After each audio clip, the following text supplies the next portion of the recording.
a esta sesión inaugural, esta semana, esta cuarta semana del Padre Ancheta, tercera consecutiva aquí en la Casa Ancheta, esta casa que se ha recuperado para el disfrute de los laguneros y laguneras pues, recientemente. Decíamos esta mañana que el tercer año aquí en esta casa, de los muchos que quedan, porque los estudiosos de la obra del Padre Ancheta pues son muchos, muy variados y muy insistentes, y aquí seguiremos. Pues una vez, dadas las gracias, en primer lugar transmitirles un cordial abrazo de nuestro alcalde Luis Miguel Gutiérrez, con el que estuve hablando en su momento. Él se quedó apenado por no poder saludar esta mañana en la rueda de prensa porque la agenda le pudo y esta tarde también tenía otros compromisos, pero manda un cordial saludo y vuelve a manifestar su deseo de que estas jornadas sigan desarrollándose y sigan creciendo, y que la figura de José de Ancheta vuelva a resurgir. Decíamos esta mañana que tuvo un tiempo un poquito más olvidada, pero estos últimos años, con la recuperación de la casa, con el trabajo que se está haciendo en el monumento y con el trabajo que está haciendo desde la cátedra y de la hermandad, pues se está poniendo a poner el valor a nuestro lagunero más universal, y me transmite que él apoyará en ese empeño.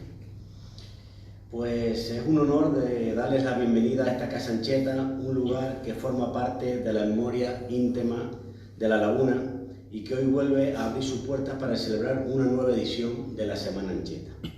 No es casual que lo hagamos aquí, en este espacio donde José de Ancheta vivió su infancia y su adolescencia, donde aprendió a mirar el mundo, donde se formó de joven y que años después cruzaría el océano para convertirse en una de las figuras más universales de Canarias. Hoy, casi 5 siglos después, regresamos a esta casa para reencontrarnos con su legado, y lo hacemos desde la emoción, desde el conocimiento y desde la convicción de que Ancheta sigue siendo un puente entre culturas, un símbolo de diálogo entre Europa e Iberoamérica, y entre la laguna y Brasil y Canarias, y este vasto territorio atlántico que él recorrió con una mezcla de fe, curiosidad y humanismo. Quiero comenzar agradeciendo la presencia de todas las personas que nos acompañan esta tarde: representantes institucionales, miembros de la Hermandad de Caballeros y Damas de San José de Ancheta, profesorado y alumnado de la Universidad de La Laguna, investigadores, artistas, vecinos y vecinas que sienten esta casa como parte de su historia. Gracias. Gracias por estar aquí y por contribuir a que esta Semana Ancheta siga creciendo y consolidándose como un referente cultural de nuestra ciudad. Y quiero tener una mención especial para el profesor, que me parece, ¿ya llegó? No ha llegado, ¿no? Bueno, pues se lo transmite. Una mención especial para el profesor Paulo Roberto Pereira, a quien he tenido el placer de saludar esta misma mañana durante la rueda de prensa. Es un honor contar con él hoy en la casa, no solo por la relevancia de su trabajo académico, sino también por el vínculo personal que le une a nuestra ciudad a través de su suegro, el filólogo brasileño Celso Cunha, impulsor de la donación del monumento del Padre Ancheta, que forma parte de nuestro patrimonio y de nuestra memoria colectiva. Su presencia refuerza este puente cultural entre Canarias y Brasil, que esta Semana Ancheta quiere seguir fortaleciendo. Y permítanme expresar mi reconocimiento a quienes hacen posible este programa: a la Cátedra Cultural Padre Ancheta de la Universidad de La Laguna, cuyo trabajo académico y divulgativo ha sido fundamental para que la figura del santo lagunero siga siendo estudiada, reinterpretada y compartida por las nuevas generaciones.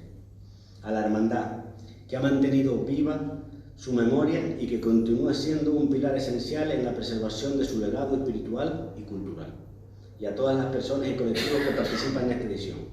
A la agrupación del Teatro de Filología, el Cuarteto Camerata, el guionista y realizador y presentador Jorge Laguna, recién llegado de Brasil, los investigadores invitados, los artistas, los divulgadores, y al equipo que trabaja conmigo en la Concejalía de Patrimonio Cultural. La Semana Ancheta 2026 es mucho más que un conjunto de actividades. Es un espacio de reflexión sobre quiénes somos como ciudad y sobre cómo nuestra historia se ha construido desde el encuentro entre culturas.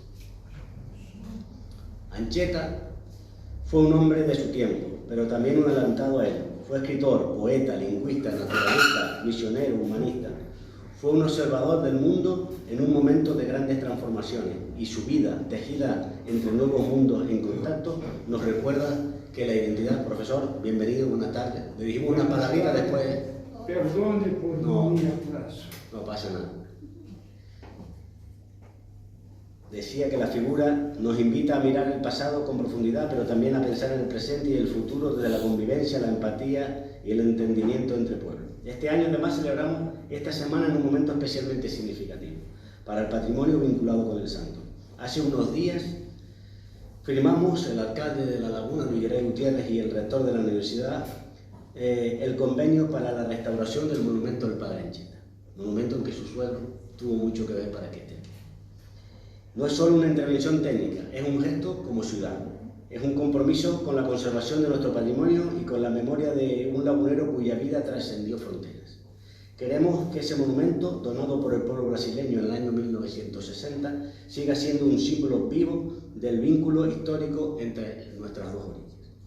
Y al mismo tiempo avanzamos en el proyecto de musealización de esta casa, que se convertirá en el primer centro de interpretación dedicado al santo en Canarias, un espacio dinámico con salas polivalentes, exposiciones temporales, nuevas tecnologías y recursos que permitan comprender no solo la vida de Ancheta, sino también cómo era La Laguna en aquel tiempo. Un centro que aspira a ser un lugar de encuentro entre generaciones, entre disciplinas y entre culturas.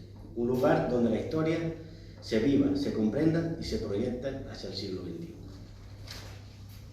Hoy inauguramos una Semana Ancheta que quiere ser ante todo un espacio de encuentro, un espacio donde la palabra, la música, la investigación y la creación artística se unan para rendir homenaje a un hombre que supo tender puentes en un mundo que comenzaba a globalizarse. Un hombre que llevó consigo la esencia de La Laguna y que desde Brasil dejó una huella que todavía hoy nos interpela.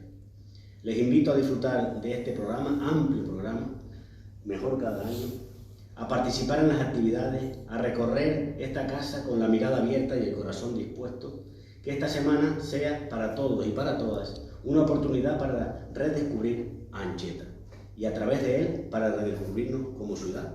Muchas gracias.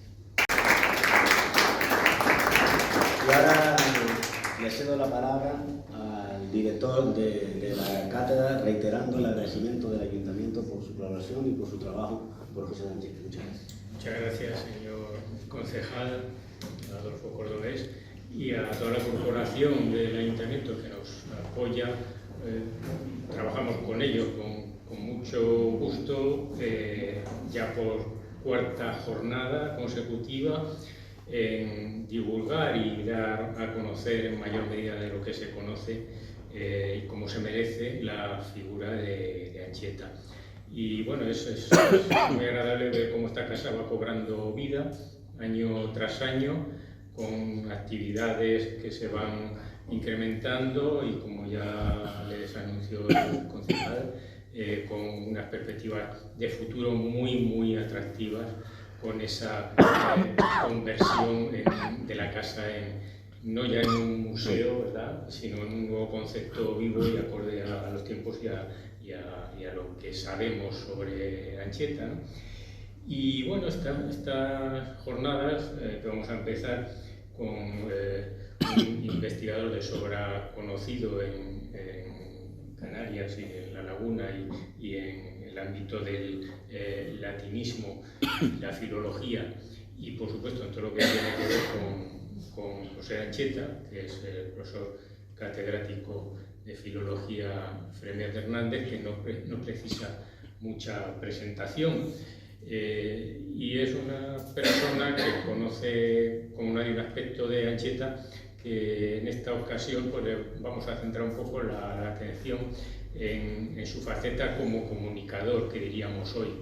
Era una persona con una capacidad de apertura, de comunicación extraordinaria, no ya solo por abrirse a un mundo nuevo o por irse a estudiar con 13 años a Coimbra, sino por, como él les va a contar a continuación, su extraordinaria producción de comunicaciones con distintos tipos de personajes en distintos formatos, cartas en las que refleja la historia de su época, sus preocupaciones personales, la situación histórica en la que se desenvuelve, las descripciones. No me voy a extender mucho. El profesor Fremio Hernández hizo una traducción comentada preciosa de la Carta sobre la Naturaleza de Brasil, pero son son muchas más las cartas en ocasiones desconocidas que escribió Anchieta, y es algo que el profesor Fremio Hernández nos va a acercar esta tarde ya, esa producción epistográfica de Anchieta. Así que cuando quieran, le escuchamos. Muchas gracias por tu palabra, Alejandro. También agradezco al ilustrísimo señor concejal de Patrimonio la amabilidad de estar aquí y haber presidido este acto. Señoras y señores, queridos amigos, comienzo mi intervención. La figura de José de Anchieta puede ser contemplada desde distintos puntos de vista. Se puede ver y estudiar el aspecto religioso del sacerdote jesuita que después de muchos años llegó a los altares, concretamente en el año 2014, y actualmente figura en el catálogo de los santos de la Iglesia Católica. O se puede ver y estudiar al escritor y autor de variadas y destacadas obras en verso y en prosa. Desde la Cátedra Cultural Padre Anchieta de la Universidad de La Laguna, y a partir del momento, hace ya unos cuantos años, en que fue reactivada y dirigida por mis amigos, los profesores Francisco González Ruiz y su hermano José, tristemente desaparecidos, nos centramos fundamentalmente en lo segundo, es decir, en estudiar a Anchieta como escritor y autor de variadas y destacadas obras. Aunque bien es cierto que en no pocas ocasiones ambos aspectos se entrecruzan, pues no podemos olvidar que Anchieta era un religioso y que en Brasil tenía una misión religiosa, y que todo lo que hacía y escribía iba enfocado a esa actividad. Yo voy a tratar en mi conferencia de hoy sobre la obra en prosa de Anchieta, con especial atención a las cartas que él escribió. Lo más estudiado de Anchieta es su obra en verso, el famoso poema Marianum, o poema a la Virgen, de Beata Virgine Dei Madre María, que es este que tenemos aquí, una traducción hecha por mi amigo el profesor Fornell, y se trata de un poema a la Virgen escrito en latín, en un tipo de estrofa que se llama el dístico elegíaco, que se compone de 2 versos, estrofas de 2 versos. La tradición dice, una leyenda que dice que Anchieta, cuando estuvo de rehén de los indios tamoyos, pues se entretenía en escribir el poema en la arena de la playa, pero esto es una leyenda que no sabemos si es cierta o no. Y luego tenemos también en verso el primer poema épico de América, que se denomina De Gestis Mendi de Sa, es decir, sobre las gestas, sobre las hazañas de un gobernador que hubo allí, que se llamaba Mendo de Sa. Aquí también tengo ese libro. Sí, este es el de la Virgen, efectivamente. Este libro, que está traducido por el mismo autor, mi querido amigo José María Fornell Lombardo. Nosotros estamos tratando de hacer una edición crítica de ese poema, que espero que verá la luz pronto. Sin embargo, no fue precisamente nada relacionado con su obra poética lo primero de nuestro paisano que pasó a letras de imprenta. sino que, como veremos más adelante, fue una carta suya en prosa. Para sus escritos en prosa, Anchieta usó exactamente las mismas lenguas que para la poesía, es decir, el castellano, español, el portugués, el latín y el tupí. Si hacemos un repaso de lo que tradicionalmente se ha venido considerando como prosa de Anchieta, podemos fijar los 6 bloques que están ahí. 1, cartas, que fueron escritas en latín, portugués y español. 2, textos históricos. Y aquí, dentro de los textos históricos, vamos a hacer una subdivisión. Tenemos en primer lugar la breve información do Brasil, que está escrita en portugués y que no necesita traducción. Lo mismo en segundo lugar, la información dos casamentos dos indios, escrita también en portugués. O sea, es una información sobre los matrimonios entre los indios, ¿no? En tercer lugar tenemos los conocidos como catálogos del periodo anchietano, que se consideran 3, que en realidad no tienen valor literario alguno, ¿no? Porque son una simple nómina de los jesuitas que vivían en Brasil, aunque el tercer catálogo podría tener algo más de valor literario, pero tampoco es mucho, porque además del nombre de cada personaje añade una serie de datos, como por ejemplo el lugar donde nació o cuándo entró en la compañía, cargos desempeñados, etc.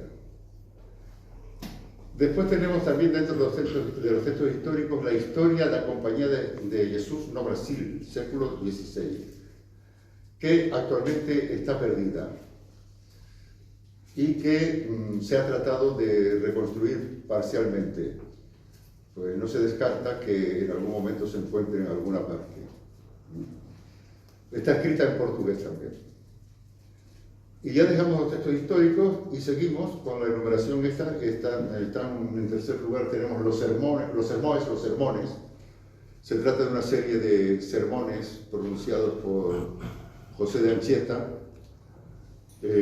Han sido recogidos, los tengo por aquí, el libro, han sido recogidos por el historiador padre Elio Abranches Fiotti, que ya más adelante lo volveré a mencionar. Tenemos en cuarto lugar el Diálogo da Fe, que está escrito en tupí.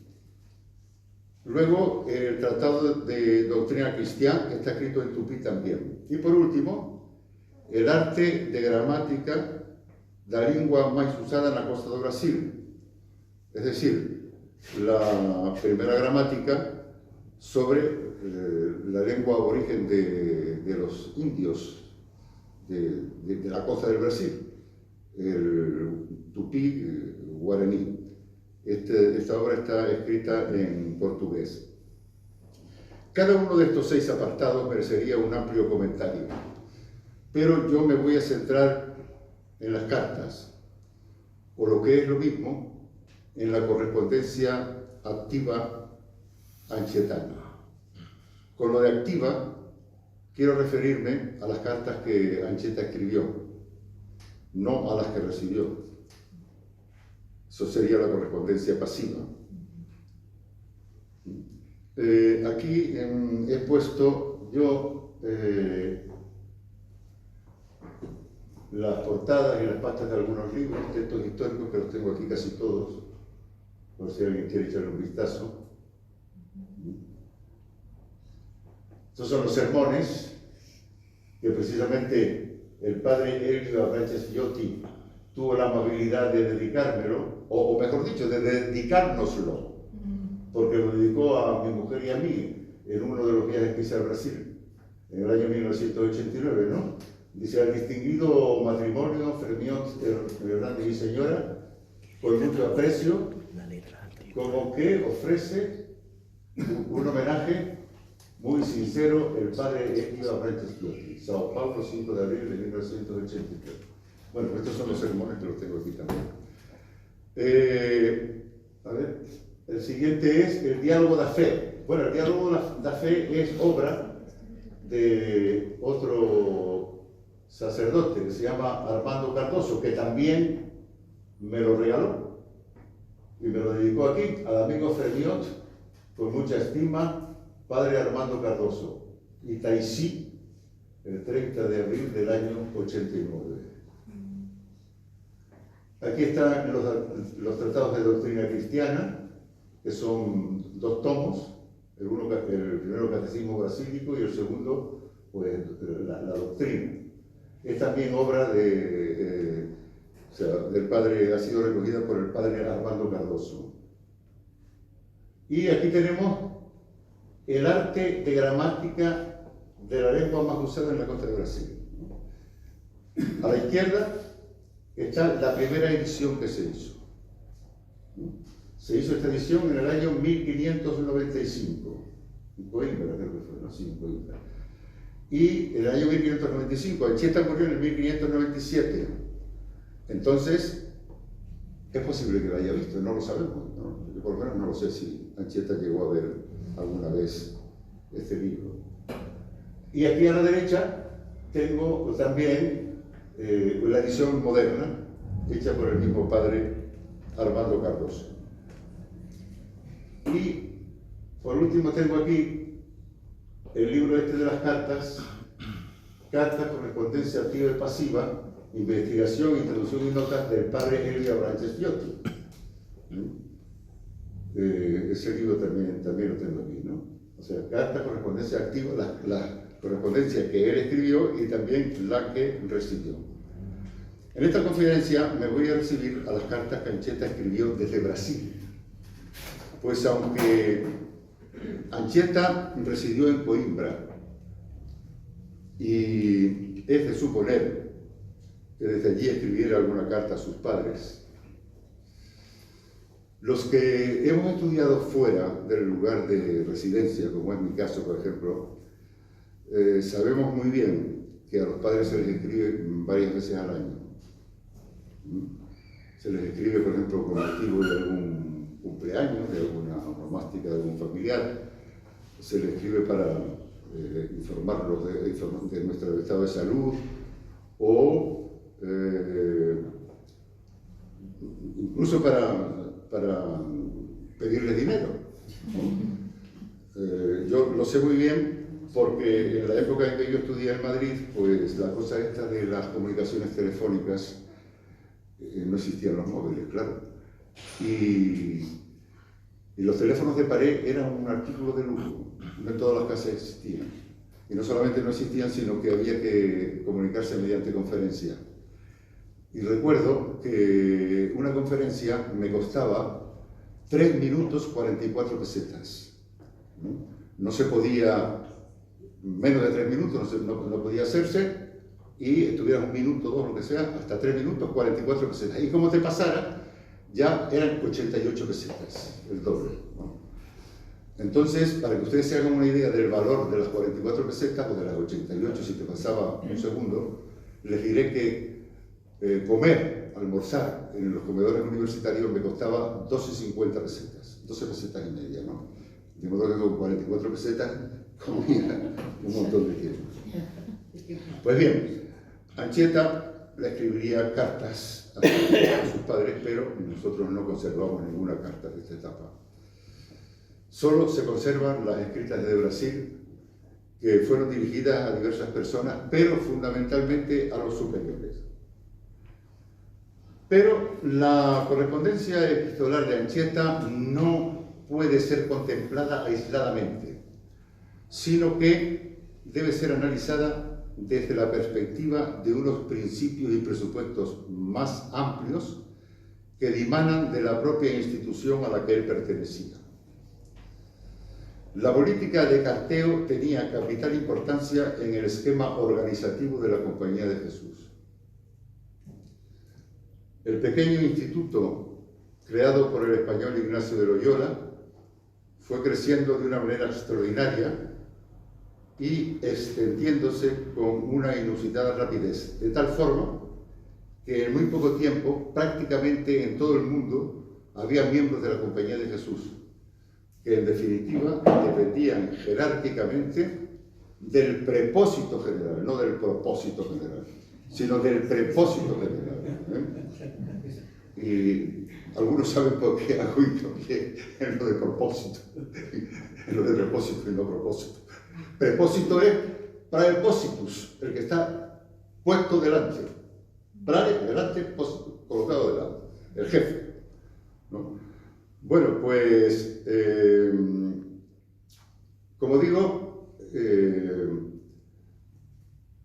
para hacernos una idea del incremento de la Compañía de Jesús, diré que en el año 1540, cuando el Papa Paulo III reconoció la orden de los jesuitas, eran solo 10 miembros, en el 1540. Cuando murió Ignacio de Loyola, en el año 1556, es decir, ¿cuántos años? 16 años más tarde, ya eran 938. Y en el año 1600, 3 años después del fallecimiento de Anchieta, había 8.272 jesuitas en 236 colegios que estaban extendidos por Europa, Asia, África y América. Pues bien, la agudeza intelectual de San Ignacio le hizo caer en la cuenta de que la única manera de controlar esa orden religiosa, que ya él veía que extendía sus tentáculos por todas las latitudes, era a través de una correspondencia fluida, no solo entre la Casa Generalicia, es decir, la Casa Generalicia que estaba en Roma, y las casas y los colegios provinciales, sino también entre unas provincias y otras, e incluso entre los miembros destacados a una misión especial y sus superiores, de tal modo que se formara una tupidísima red de correspondencia escrita que mantuviera una información viva entre todos los componentes de la orden. Los mismos miembros destacados de la orden son conscientes de ello y lo apoyan. Así, cuando en el año 1540 Francisco Javier, que estaba en Bolonia, se despedía de Ignacio de Loyola, que estaba en Roma, para ir a Lisboa, porque lo había llamado el rey Juan III de Portugal, le decía a San Ignacio en esta carta, entre otras cosas le decía eso, ¿no? Dice, pues, por cartas, tanto solamente creo que en esta vida nos veremos. Y en la otra, facia faciem, es decir, cara a cara, con muchos abrazos. Resta que en este poco tiempo que de esta vida nos queda, por frecuentes cartas nos veamos. Es decir, que ya él augura que solamente se van a ver, van a mantener una relación por cartas porque no se van a ver cara a cara en esta vida. Y efectivamente así sucedió, porque fue a la India, ¿no? y no volvió. En principio, el santo fundador se tomó gran interés en este asunto y se preocupó de dictar normas sobre el carteo que lo convertían en un órgano ordinario de gobierno. Efectivamente, en las primeras constituciones, las constituciones son los estatutos de la orden, elaboradas por el propio San Ignacio a partir del año 1541, se dictan normas sobre las cartas. Y Brasil sirvió como banco de pruebas de estas constituciones, de estos estatutos, porque antes de aprobarse, los estatutos, no solamente lo referido a las cartas, sino todos los estatutos, en plan experimental fueron enviados a Portugal y desde allí pasaron a Brasil. Pues bien, concretamente en la parte octava, que trata de la unión que debe haber entre los distintos miembros de la compañía entre sí y con su cabeza, San Ignacio piensa, como digo, que lo mejor son las cartas y le dice así: ayudará también, muy especialmente, la comunicación de letras misivas entre los inferiores y superiores, con el saber a menudo unos de otros y entender las nuevas informaciones que de unas y otras partes vienen, de lo cual tendrán cargo los superiores, en especial el general y los provinciales, dando orden cómo en cada parte se pueda saber de las otras lo que es para consolación y edificación mutua en el Señor. Hay que partir de la base, en el Señor nuestro, sí. Hay que partir de la base de que la Compañía de Jesús tenía una estructura militarizada y jerarquizada. No podemos olvidar que Ignacio de Loyola era un militar. Precisamente el miércoles pasado, hoy es martes, el miércoles pasado, el Papa en Montserrat recordó que allí fue donde Ignacio de Loyola depositó, delante de la Virgen de Montserrat, depositó las armas, abandonó la vida militar delante de Montserrat. Pues bien, en esa jerarquía militar, el general, el número uno, el general, el prepósito general, que durante mucho tiempo se ha conocido como el Papa Negro, por la importancia que tenía y que vestía de negro frente al Papa que vestía de blanco. Bueno, se llamaba el Papa Negro. Bueno, el número uno era el prepósito general y residía en Roma. En el segundo escalón estaban los prepósitos provinciales y luego en el tercer escalón estaban los prepósitos locales y los rectores de los colegios. Respecto a las instrucciones sobre la frecuencia de las cartas, en esa normativa se hacen dos grupos. El grupo de los que están en Italia y el grupo de los que están fuera de Italia.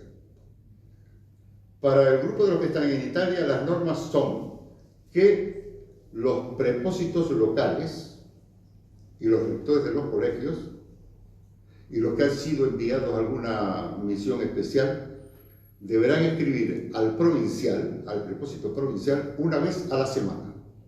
O sea, todas las semanas una vez. Los prepósitos provinciales deberán escribir al general de Roma también una vez a la semana. Los que están en Italia. Ahora, los que están fuera de Italia, esos tienen otras normas. Tanto los enviados a una misión especial, los prepósitos locales y los rectores, como los provinciales, escribirán al general una vez al mes. Pues bien, a nadie se le escapaba que esta normativa sobre la frecuencia de las cartas era difícil de cumplir, porque si no, no se hubieran dedicado a otra cosa que a escribir cartas. Una vez a la semana o una vez al mes, escribir cartas. De hecho, la normativa no se cumplía, de modo que el propio San Ignacio se vio obligado a acudir a lo que en las órdenes religiosas se conoce con el nombre de la obediencia. Y dirigió a los subordinados un mandamiento el 13 de enero de 1550, donde le dice eso que está ahí. Dice: en virtud de la santa obediencia nos mandamos que todos, por sí o por otros, hayan de escribirnos y emplear el competente esmero en enderezarnos las cartas. Los que están en Italia y Sicilia una vez a la semana. Los que en Germania, Flandes, Francia, España y Portugal una vez cada mes. Y todos los años los que están en las remotísimas partes de la India. Pues a pesar de este llamamiento,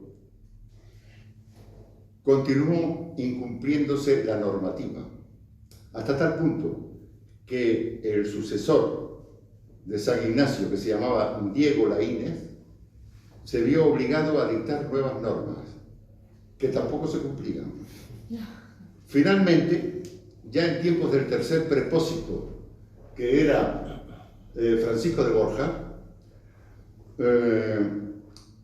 pues ya prácticamente se deja al libre albedrío el envío de las cartas. Sobre todo, para los que están fuera de Europa. Se dice que los rectores y los prepósitos locales, si están en la India o Brasil, escribirán cuando les parezca oportuno. Y cómodo. En todo caso, los rectores y los prepósitos locales, desde la India, escribirán una vez al año y desde Brasil 2 veces. Es decir, cada semestre, si se les presenta la ocasión, ¿no? O sea que hay una cierta laxitud del tema. En definitiva, en la época de Anchieta, que es la etapa en la que a nosotros, que a nosotros nos interesa, las cartas oficiales de la Compañía de Jesús más importantes y controladas eran esas que están ahí. Literae quadrimestres, cada cuatrimestre, ¿no? Literae semestres, semestrales, y literae annuae, las anuales. Pero las fundamentales de todas eran las anuales, las literae annuae. Estas cartas eran extensos informes escritos por el provincial y enviados a la Curia Generalicia. La Curia Generalicia es donde estaba el general de la compañía. En ellas se resumían todos los sucesos ocurridos durante el año en las casas de la compañía en cada provincia. Las cartas anuales tienen un contenido etnográfico importante, pues una parte de ellas se dedicaba a las misiones. Eran además cuidadosamente elaboradas, por lo que su contenido es rico y abundante. Por eso constituyen sin duda una fuente histórica de primer orden. Uno de los que no cumplían con la primera normativa dictada por el fundador, por San Ignacio de Loyola, era el provincial de Brasil. Se llamaba Manuel da Nóbrega, el padre Manuel de Nóbrega. San Ignacio se vio obligado a llamarle la atención, y esa llamada la hizo a través de su secretario, que se llamaba Polanco, en una carta fechada en Roma el 13 de agosto de 1553. Esa que tenemos ahí en ese diapositivo. La carta dice, la carta que le envió Polanco en el nombre de San Ignacio dice lo siguiente: Pax Christi, ¿no? La paz de Cristo. Carísimo Padre en Jesucristo, hasta aquí se tienen informaciones muy imperfectas de las cosas de allá. Parte porque se deja a los que están en cada parte, valga la redundancia, el cuidado de escribir, y así unos lo hacen y otros no, que son los más. Parte porque aún los que escriben dan información de algunas cosas y se dejan otras que convendría que se supiesen. Así que, para remediar esto, nuestro Padre Maestro Ignacio ordena a vuestra reverencia y a quien quiera que tuviese cargo principal en ese colegio y los otros de la India, sí, porque Brasil era India Brasílica. La India no solamente era la India, sino India Brasílica era Brasil. Con provincial o sustituto del provincial, que él tome cargo de enviar las letras de todos y les haga escribir algunos meses antes, porque no se falte. Y en cuanto a las cosas que se han de escribir, diré aquí los puntos. Y entonces ahí señala una serie de puntos que deben contener esas cartas, ¿no? Una serie de instrucciones. Por ejemplo, la residencia que tiene la compañía, cuánto hay en cada residencia, y una serie de detalles, incluso detalles como, por ejemplo, cómo iban vestidos, o qué comían, o en qué tipo de cama dormían, o también cuánto se gastaba en cada uno de ellos, y otra serie de detalles.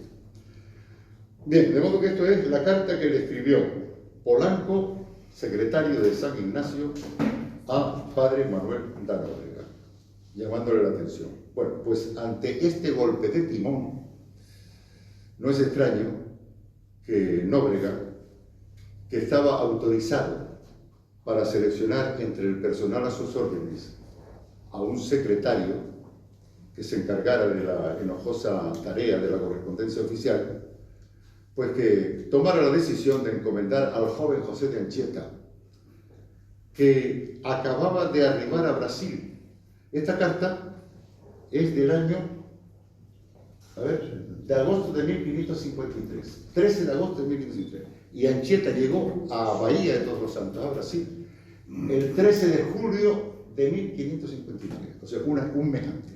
Un mes antes de llegar Anchieta a Brasil. Bueno, pues como digo, no es extraño que el provincial Nóbrega le encomendara a Anchieta poner en orden y centralizar toda la correspondencia para luego enviarla a Roma según le había sido ordenado. A pesar de que en las constituciones, en los estatutos, se ordenaba que el encargado de hacer esto fuera un padre, y Anchieta no lo era. Anchieta era hermano todavía. No había sido ordenado sacerdote, no era padre, no. Entonces Nóbrega se dio cuenta enseguida de que nuestro paisano poseía las cualidades necesarias para ser ese secretario que él estaba necesitando. Cualidades de las que eran fundamentales dos: la discreción y la facilidad de estilo. La discreción es básica, y no hace falta comentar porque es fundamental y básica la discreción para escribir unas cartas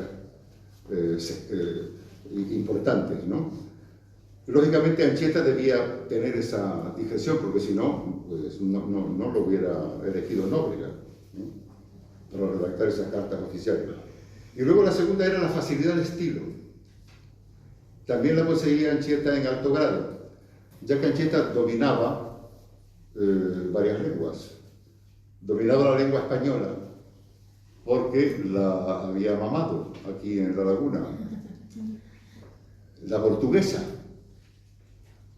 También hay algunos que dicen que ya empezó a mamarla aquí en La Laguna antes de ir a Coimbra, porque aquí había muchos portugueses y Anchieta, que ya hablaba el portugués desde antes de ir a Coimbra, y el latín, que lo aprendió aquí, con toda seguridad. Tuvo aquí insignes maestros, eso está constatado y demostrado. En Bahía, para aquella misma época, había otro hermano jesuita que también actuaba como secretario en algunas ocasiones, porque también dominaba el latín, es el español, también español, se llamaba el hermano Antonio Blázquez, que llegó a Brasil en la misma expedición que Anchieta y que también conocía el español, porque era español, conocía el portugués, porque había nacido en Alcántara, que es una ciudad que está lindando con Portugal. Y el latín también lo sabía.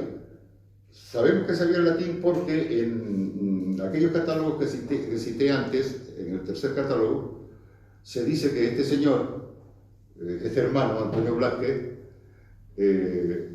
enseñaba latín, ayudaba en latín a los que estaban más atrasados, a los menos adelantados, de modo que también dominaba el latín. Bueno, pues este secretario sabemos que no tenía la facilidad de escribir, o para escribir, que tenía Anchieta, porque el padre Nóbrega le corrigió algunas cartas. En cambio, de Anchieta no tenemos noticias de que el superior le hubiera hecho corrección alguna. Bien es cierto que el secretario, en nuestro caso el hermano José, era el que daba forma a las cartas, pero todo el material se iba recogiendo poco a poco de todos, por todos los miembros de la casa o de los colegios de donde salían. Los secretarios tenían que saber bien el latín, porque debían hacer copias de estas cartas en latín. O sea, las cartas se enviaban en la lengua vernácula, en este caso sería el portugués de Brasil, pero también había que hacer copias en latín.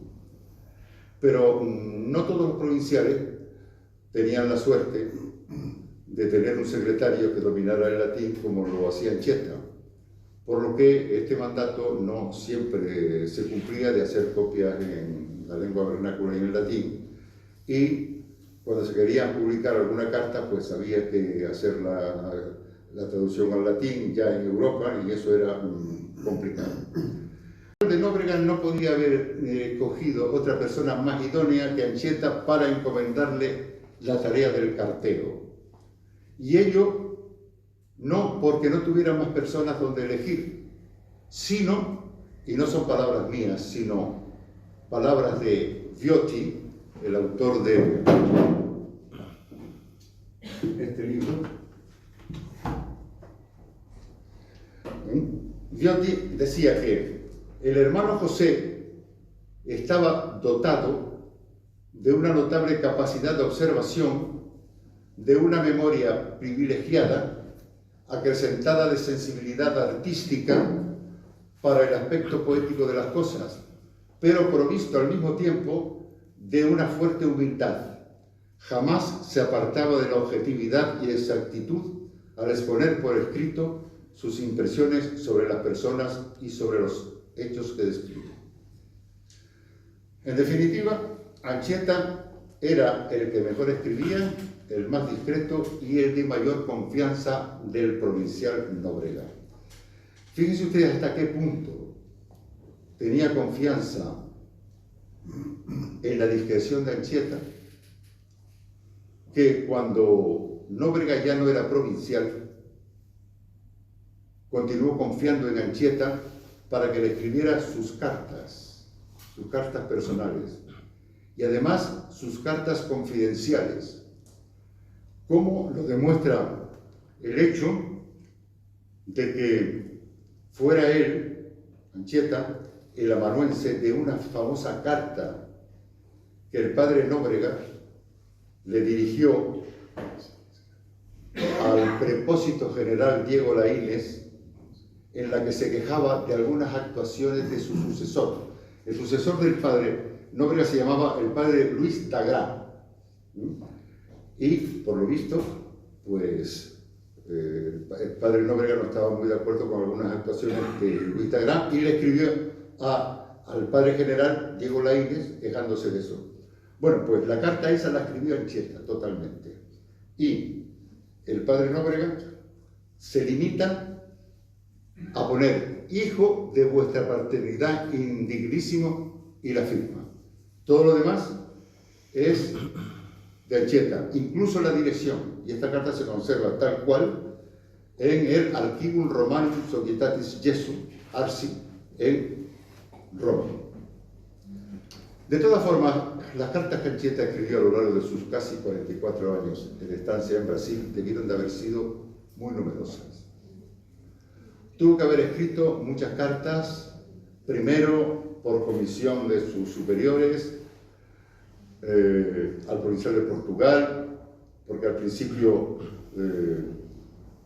Brasil no era una provincia jesuítica, sino que era una misión, y la provincia pues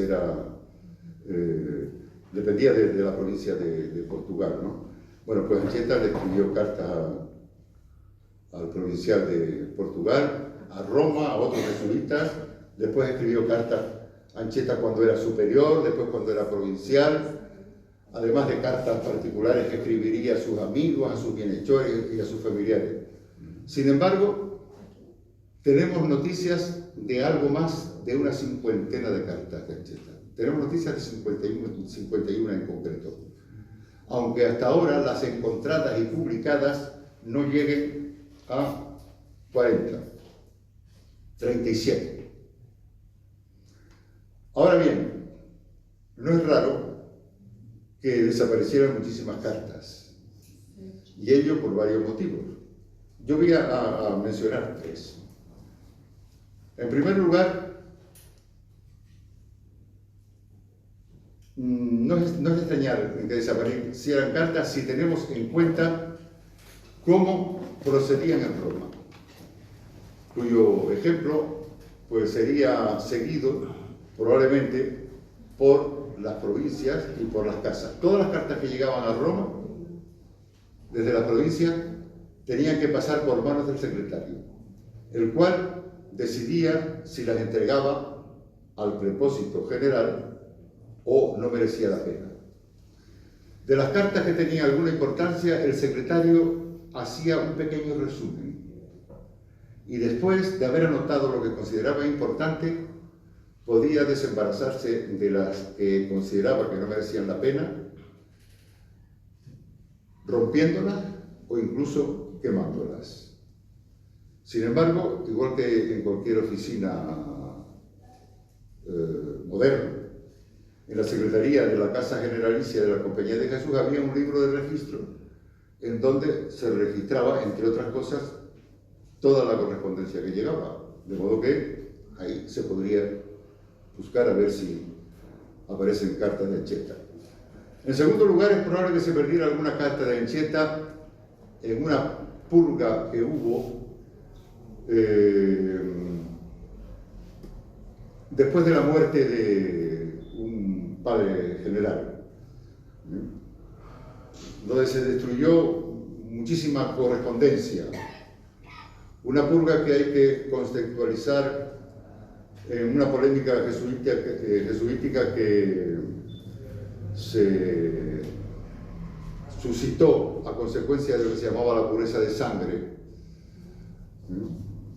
Hubo un momento en que los conversos no podían ocupar cargos dentro de la compañía. Pero bien, esto es otro tema. El caso es que en ese momento se destruyeron muchísimas cartas y probablemente pues ahí hubo muchas cartas de Anchieta. Y el tercer motivo por el cual debieron de haber perdido muchas cartas de Anchieta es por el correo. Un carteo tan amplio como el de la Compañía de Jesús llevaba consigo necesariamente que alguna carta se perdiera a pesar de los muchos cuidados que se tenían. Tenemos noticias de que muchísimas cartas no llegaron nunca a su destino.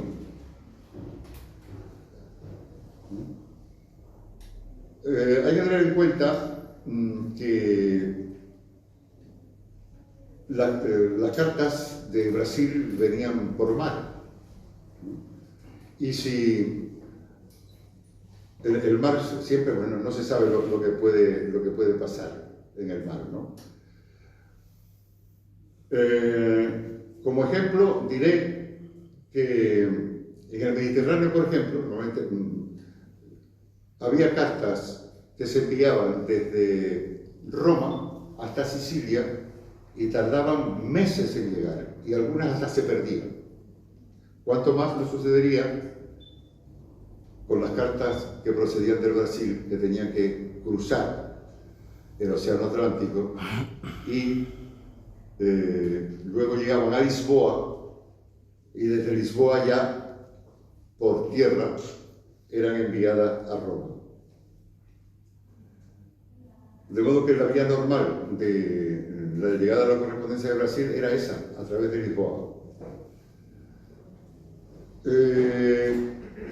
Las cartas por tierra, o sea, ya cuando llegaban a tierra, ahí sí que había una red bastante importante de carteros. Había una familia que se llamaba la familia de los Tasso, que eran italianos, procedentes de Bérgamo, que ya desde el siglo XIV,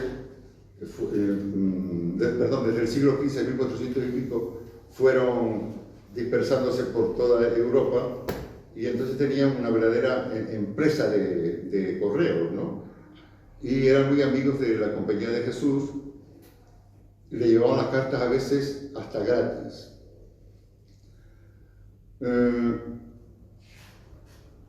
Bien, Las primeras cartas de Anchieta que llegaron a Europa vieron muy pronto la luz de la imprenta. Ven ustedes ahí a la izquierda un folleto, ¿no? de copia de unas cartas que algunos tratan. Este librito fue publicado en Coimbra en el año 1555 y ahí hay 9 cartas. De esas 9 cartas, 5 proceden de Oriente y 4 proceden de Brasil.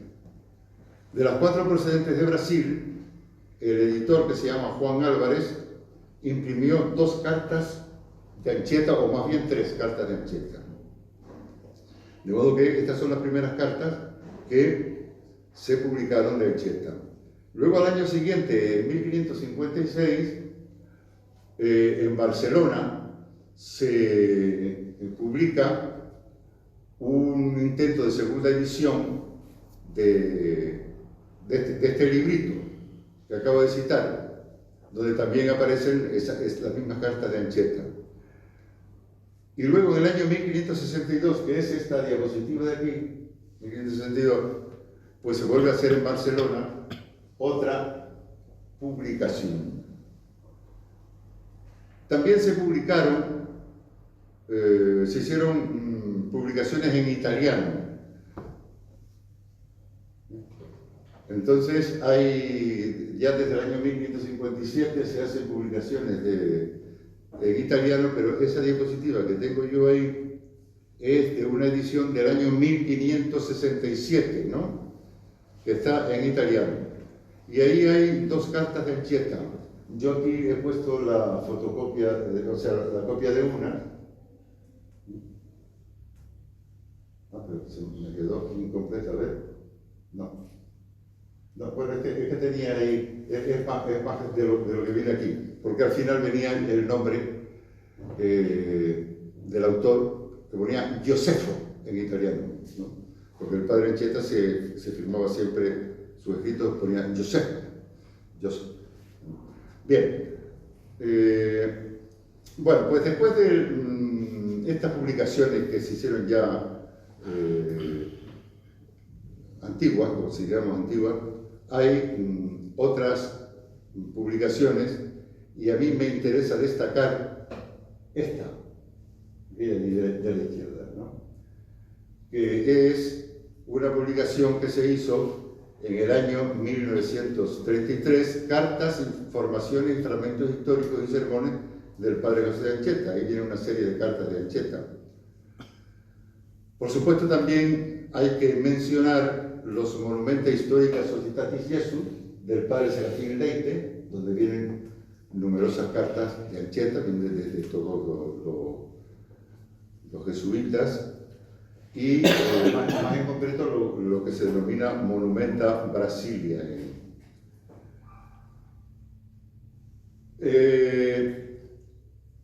Se han hecho, pues, cartas aisladas, se han publicado también. Yo mismo he hecho una edición crítica con traducción al español y comentario, la mencionó antes Alejandro, ¿no?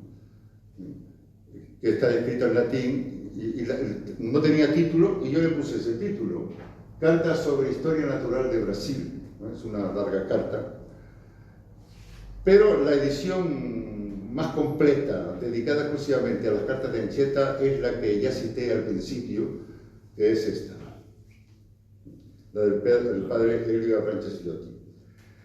Tiene un inconveniente para nosotros esta edición, y es que esta edición va enfocada al público de habla portuguesa, y todas las cartas las traduce al portugués, incluso las que están en español van traducidas al portugués. Por último, no puedo terminar sin referirme a esta carta descubierta y publicada por un ilustre historiador tinerfeño de Santa Cruz, don Antonio Romeu de Armas. Se trata de una carta que se sabía que Anchieta había dirigido al rey Felipe II, pero nadie sabía en dónde estaba.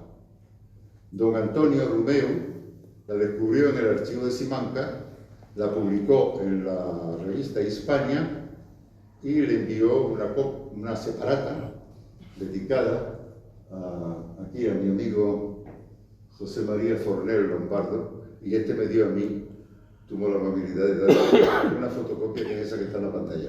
En fin, las cartas que Anchieta y otros jesuitas enviaron desde Brasil y desde otras partes del mundo en el siglo XVI son un tesoro histórico que permite al historiador sacar información valiosísima sobre los acontecimientos de la época, pues se trata de textos que forman parte del proceso de encuentro entre dos horizontes culturales heterogéneos, el occidental y, en nuestro caso, el americano. En cualquier caso, no se puede perder de vista que son relatos parciales de la realidad que cada uno vive. Pues nada, muchas gracias por haberme escuchado.